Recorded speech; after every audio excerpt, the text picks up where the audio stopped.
witam serdecznie. Poniedziałek, Aleksander Wojtysiak, Między Światami Życia na Filipinach. Zaczynamy nowy tydzień prac. Od czego trzeba zacząć? Trzeba zacząć od zebrania swoich gadżetów. O, skarpetki są, wkładki do butów są. Wszystko było umyte. Położymy je sobie na razie tutaj i skompletujemy resztę zestawu.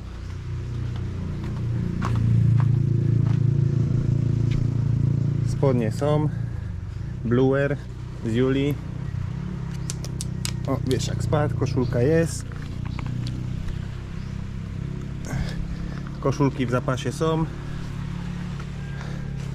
Moje budki, najeczki robocze są.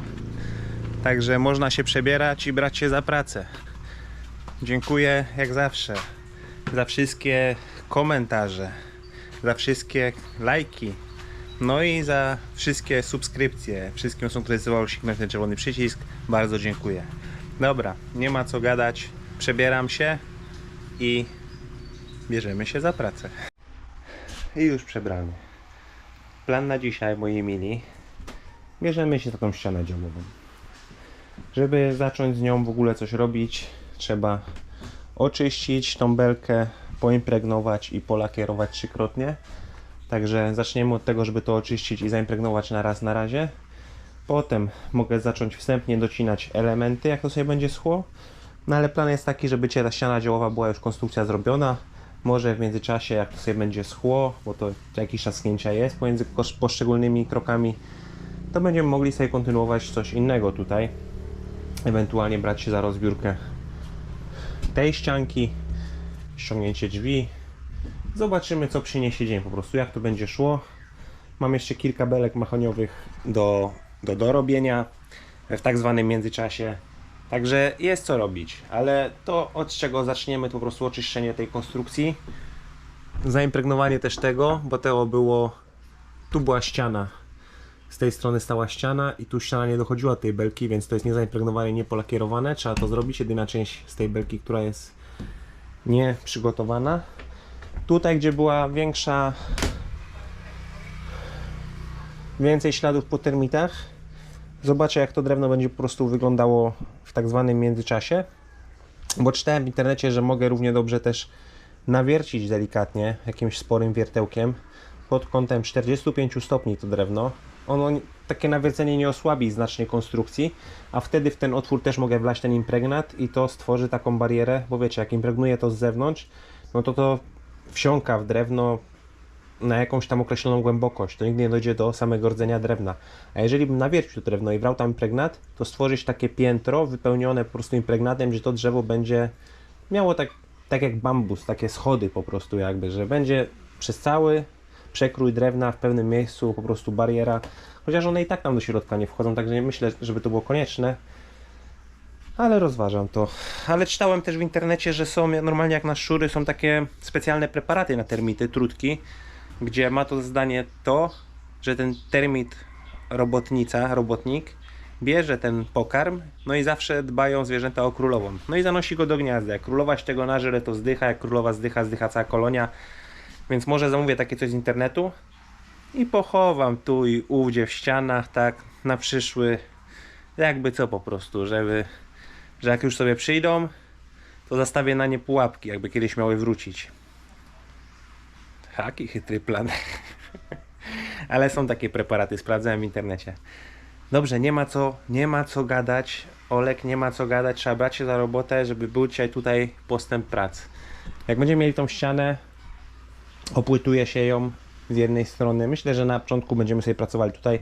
Opłytuje się ją z jednej strony, zrobi się na gotowo ten pokój, wtedy łóżko, nasze rzeczy można przenieść tutaj i wtedy mogę sobie dokończyć tą drugą sypialnię już bez problemu takiego, że wszystko może być delikatnie przykurzone. Chociaż już nie będzie takich prac wielce wyburzeniowych, także nie przewiduję tutaj dużej ilości kurzu. Ale trzeba po prostu planować do przodu, więc myślę, że ta sypialnia będzie pierwszą, która będzie w 100% skończona, a tam mamy do dokończenia no tą ścianę i ten kawałek. Dobra, bierzemy się za pracę. Nie będę robił z tego żadnego filmu teraz, jak oszczędzę drewno. Jakiś film nagram potem, jak będę budował ścianę, albo coś w ten deseń. Tylko wam pokażę to, o czym przed chwilą mówiłem. Tutaj, tak jak widzieliście, była dość spora aktywność. Już to odszwowałem, spoko. Tutaj widać, że tu jest najbardziej uszkodzony ten kawałek drewna. Nie wiem, czy kamera to odda, ale nawiercając to trochę, tak jak mówiłem, wleję tutaj impregnat. Wszystko jest zdrowe.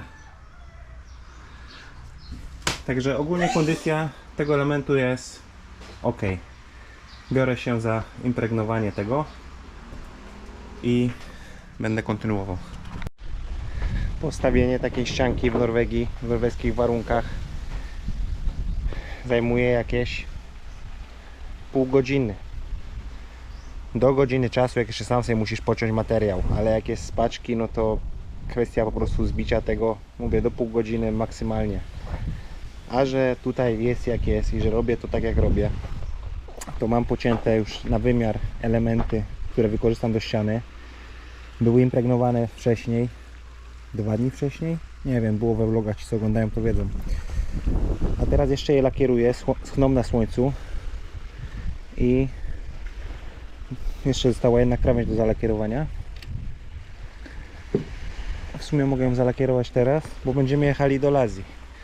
Będziemy jechali do Lazji, do banku, że ona chce wyciągnąć pieniądze z tego filipińskiego konta, bo jeszcze nie przyszła karta. W środku też mam zaimpregnowane to, co muszę mieć zaimpregnowane, żeby wstawić tą ścianę. No także dzisiaj zacznę ją składać. Nie wiem, czy się uda zrobić całą, bo jeszcze kwestia... Nie zrobię jej dzisiaj całej.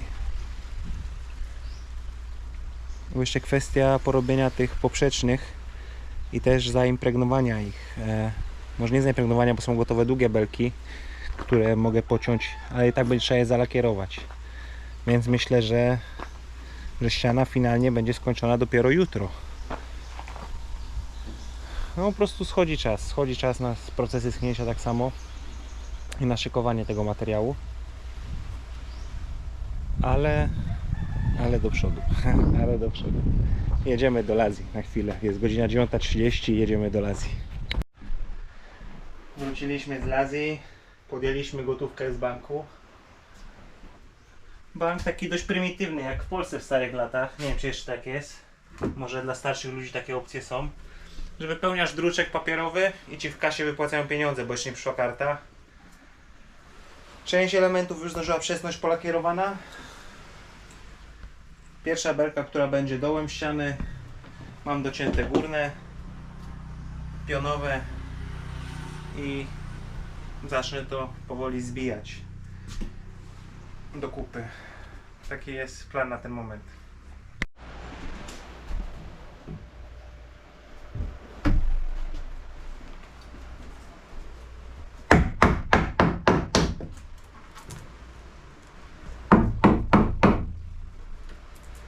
Dobra, mamy ścianę połowicznie ustawioną.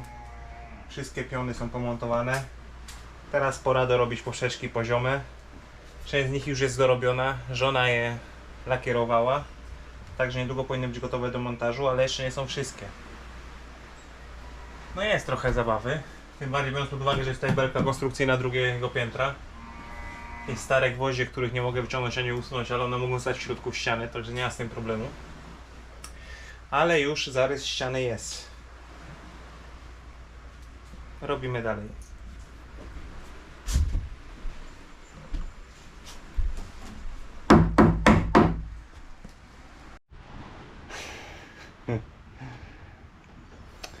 Wspominałem, że nie jest łatwo pracować z mahoniem na Filipinach. Nie ma tutaj jakiegoś standardu. Tak w ogóle to żona będzie załatwiać, już prosiła o kontakt od cioci, bo są tutaj ludzie, co przyjadą i zetną mahoń, a potem jeszcze mają, nazwijmy to tartakiem, nie wiem jak to wygląda, i z tego twojego ściętego mahoniu porobią ci takie drewno, jakie będziesz potrzebował. No bawię się dzisiaj z tą ścianą, tak jak zwykle wszystko zajmuje więcej czasu przez proces impregnowania i lakierowania tego drewna. Wszystko było lakierowane na gotowo przed montażem. Praktycznie wszystko. Ostatnie 3 już nie mam czasu, już słońce zachodzi, polakieruję je na miejscu. Ale tu macie Wzgląd na to, na dole laser zgrywa się z lewą krawędzią belki.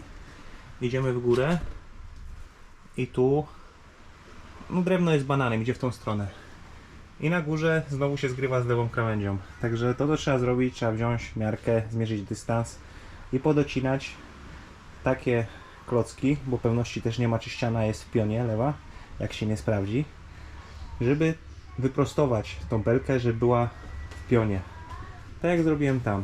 I tą kratę dzisiaj jeszcze skończę i ściana będzie już dzisiaj gotowa, więc jutro nic nie będzie stało na przeszkodzie. O, dzieci wracają ze szkoły właśnie. Tutaj coś śpiewają.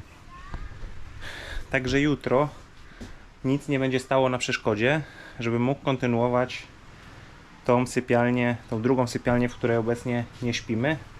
Zamykać tą ścianę płytami, odseparować sypialnię, dołożyć tą płytę, która jest brakująca i też robić tą ścianę z uwzględnieniem tego kawałka, który tam jest za drzwiami. Ewentualnie sprawdzę. On tu wygląda w miarę dobrze, muszę go przeszlifować i wydaje mi się, że to tutaj zostanie, że to po prostu zaimpregnuję i ten kawałek zostanie, wymienię ten z drugiej strony, drugiej sypialni. Są tutaj do zrobienia ściany, jest tutaj do zrobienia sufit, więc to będzie w następnych vlogach. Praca związana z tą sypialnią. Daje trochę w kość ten machoń, no ale tak jak mówię, to jest nowe doświadczenie znowu. I zobaczymy, jak to będzie, bo na ten moment żona myśli o tym dużym machoniu, który rośnie tam, bo on też idzie, rośnie nad plażę, nad dom. On generalnie jest już poza obrysem naszej działki, ale był stąd przez naszą rodzinę, tam ta działka też jest z rodziny, więc nie ma z tym problemu. Rozmawialiśmy, że możemy go ściąć, bo to jest de facto nasz machoń, leży na ich ziemi, bo wcześniej nie było geodety, no i ktoś go bardzo dawno temu zasadził po prostu w zbyt odległym miejscu. Tam widać pięki mahoniowe, które były wcześniej, które były użyte do budowy tej kabiny, które tata właśnie ścinał i jemu szykowali to drewno. Także zobaczymy, ile taka usługa będzie kosztowała. Jak się dowiemy, to wam powiem. Mógłbym samemu ścinać ten machoń, ale jak ktoś inny weźmie za to odpowiedzialność, bo on wygina się nad to miejsce parkingowe, gdzie jest tam łódź, trochę nad tą brudną kuchnię, nad łazienkę. No wiadomo, jak na to spalnie, to się nie stanie, bo to i tak będzie zaraz demolowane, jak tylko skończymy to, co robimy w chwili obecnej. Ale będziemy chcieli go usunąć. A jak się dowiemy, jaka jest cena, to może wybierze się jeszcze któreś inne, bo tam jest tak gęsto tych mahoni, w niektórym miejscu no jest bardzo gęsto, że może jeszcze jakiegoś machonia się obali, albo nawet dwa. Może tego, co też idzie nad dom, też się kwalifikuje do ścięcia. Myślałem, żeby go przycinać, ale może się go całego zetnie i zrobi się tu więcej miejsca, bo tutaj de facto zmieściłby się jeszcze jeden mały domek, taki akurat, żeby sobie przyjechać, nie wiem, para, mężczyzna z kobietą, że sobie przyjechali na tydzień czy na 2 tygodnie, można było tutaj wcisnąć dwupiętrowy domek. Tulfi, czymś tam bawisz? Co, jakiś plastik znalazłeś? Jakąś nakrętkę? No, wracając do tematu, zmieściłoby się tutaj miejsce na taki piętrowy, mały domek, sypialnia, kuchnia, łazienka. Pokażę wam kiedyś na Filipinach takie domki. Jak tutaj sobie, niektórzy Filipińczycy budują, bo taki mają budżet, ale niektóre są naprawdę fajne, takie małe domki. I też jest to bardzo popularne na YouTubie, jeżeli chodzi o wszystkie te kanały ze Stanów, z Australii. To pokazują życie off-grid. Jak ludzie sprzedają swoje wielkie domy, które mają w kredycie, kupują sobie kawałek ziemi, budują małe domki takie na własne potrzeby. Bo prawda też jest taka, że jak ja miałem ten przeskok, całe życie mieszkałem z rodzicami na 36 metrach kwadratowych, czy tam 38, bo to balkonu się chyba w to nie wlicza, tam jest balkon w bryle, nie wystający poza obrys budynku.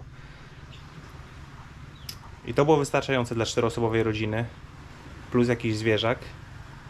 To jak się w Norwegii zdecydowaliśmy, kupiliśmy ten dom, gdzie on miał trochę papiery przekłamane, bo tam niby było 55 m2, ale przez to, że drugie piętro było za nisko strop i część też nie była wliczona do metrażu, bo musi tam być powyżej jakiegoś określonej wysokości, żeby było wliczone do metrażu cała powierzchnia podłogi na drugim piętrze. Do tego był garaż z ogrodem.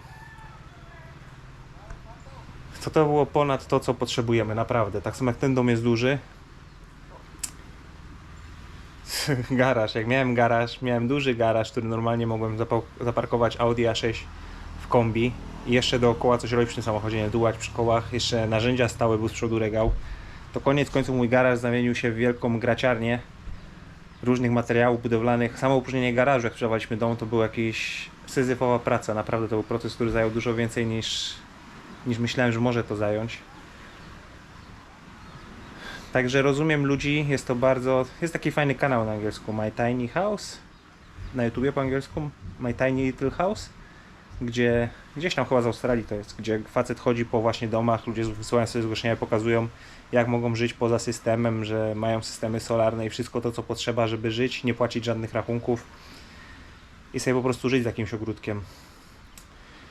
I wiem, że taki mały dom całkowicie wystarczy, jeżeli ktoś nie ma jakichś większych potrzeb, nie wiem, mieć swojego biura, ktoś pracuje na komputerze, to można by tu było wcisnąć jeszcze taki z tej strony, kawałek dalej, taki mały domek na naszej ziemi, bez żadnych komplikacji, że trzeba było się dogadywać z ciocią, bo tam po drugiej stronie to trzeba było się dogadywać z ciocią, a tutaj jeszcze byśmy mogli coś innego wcisnąć, takiego mniejszego, nawet wymurować.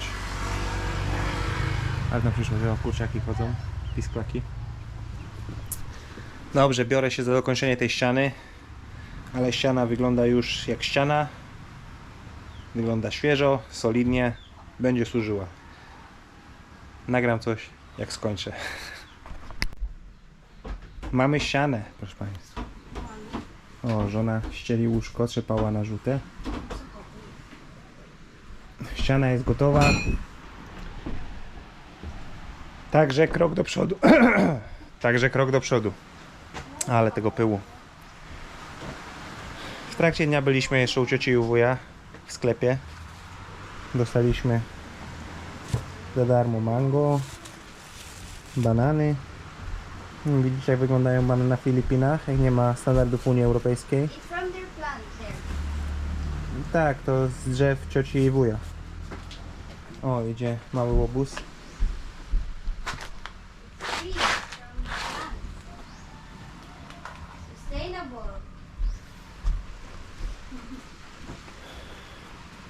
Oj, kurczak jest. Kurczę, no to za zwierzyniec znowuż. Młoda już nie śpi w klatce, dzisiaj była klatka myta. Młoda ma kuwetkę zamówioną z internetu. No i wyrobiłem się przed zachodem słońca. Także nie najgorzej.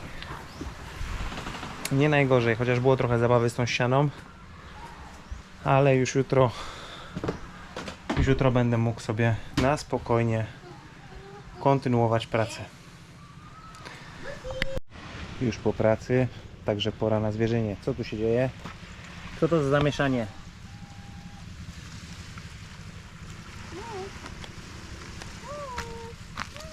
Mus, mus. Ciebie drażnią, wokół ciebie stali. No co to za pocałunki, brat siostrą? Co to za pocałunki? Co to za pocałunki, brother and sister kissing? Bez języka, without tongue. Rosie. Musisz być delikatna z maluchem, no co ty?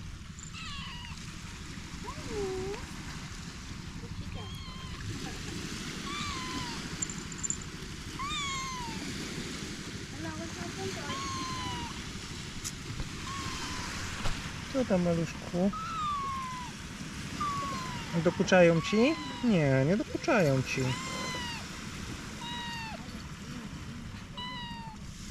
No ale masz brzuszek duży, dzisiaj dużo zjadłaś, co? A wy co? Głupawka, ostrożnie, młoda tu jest. Ostrożnie, młoda tu jest. Co ty ucho chcesz mu odgryźć?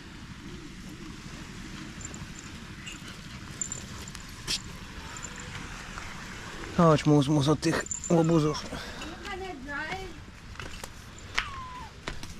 Yes, I'm gonna drive, babe. Muszę jechać po wodę do cioci i żona się pyta, czy będę jechał samochodem. Nie no, na plecach przyniosę 3 bańki.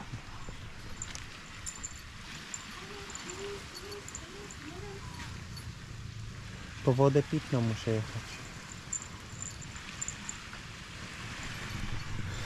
No i pora na jakąś kolację będzie. Także, what is your sleeper doing here? Who took it out?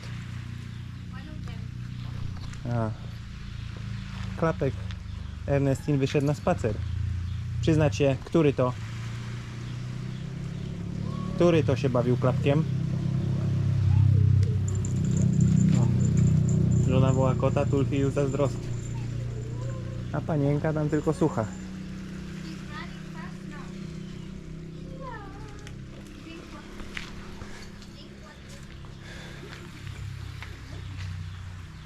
Dobrze, jadę do sklepu i widzimy się potem, pogadamy jeszcze trochę. Dzisiaj zrobiłem małe zakupy na Lazadzie, także mogę wam powiedzieć, co kupiłem, ale to za chwilę. Jestem z powrotem. Nie ma wody. Wujo musi jechać po wodę jutro od rana, ale mamy wodę pitną. Jeszcze mamy 2 duże dzbanki w lodówce z zimną wodą i wodę mrożoną w butelkach w zamrażalniku, także będzie z czego zrobić kawę i będzie co pić dzisiaj. Ewentualnie można zawsze przygotować wodę z kranu, ostudzić i też wypić kawę, będzie bez problemu zrobić. Z rzeczy, które dzisiaj zamówiłem, powoli szykuję się do prac betonowych z cementem, z betonem, generalnie z zaprawą. Także zamówiłem dzisiaj mieszadło, duże mieszadło. Gdzieś jak sprawdzałem, takie małe, zgrabne, ciekawe ile by to miało żywotności, ale da się zamówić nawet betoniarkę przez internet dla Zady i jest to jakieś 8-9 tysięcy peso, nie pamiętam ile litrów, nie chciałbym was skłamać. Ale zamówiłem zwykłe mieszadło, żeby umieszać w jakimś pojemniku. Trochę dłużej się z tym zejdzie, no ale i tak będzie lepiej, wydaje mi się, niż łopatą na ziemi, tak jak robią to na Filipinach. Nie chciałbym tak robić, no ale zobaczymy jak to będzie. Zamówiłem też wibrator. A wy macie sprośne myśli, nie taki wibrator. Do betonu. Zobaczymy jak to przyjdzie. Kosztował 1100 peso chyba. Tak mi się wydaje.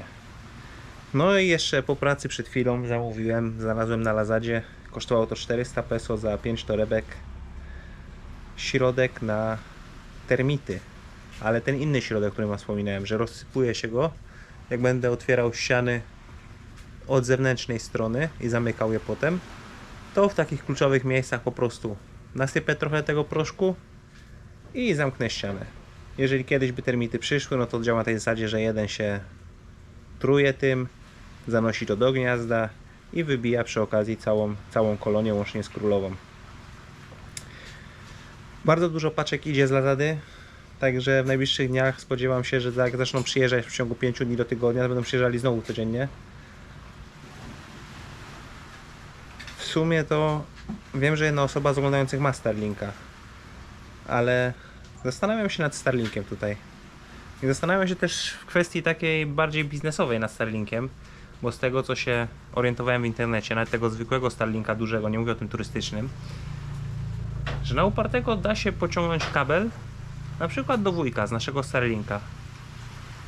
I jesteśmy na etapie, że zastanawiamy się po prostu nad Starlinkiem. Zastanawia mnie fakt, jakby na przykład dało się do niego podłączyć 3 albo 4 różne domy, tośmy mieli tego Starlinka de facto za darmo. My.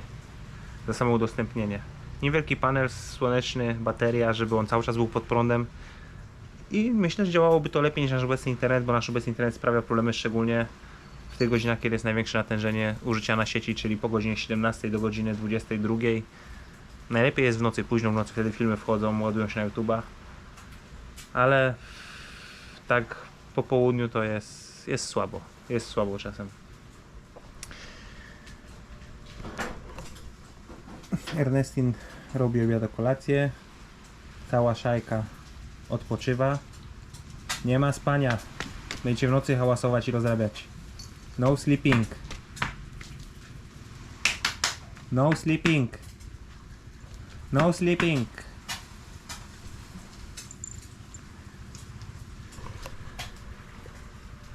Dobrze, będę się żegnał na dzisiaj.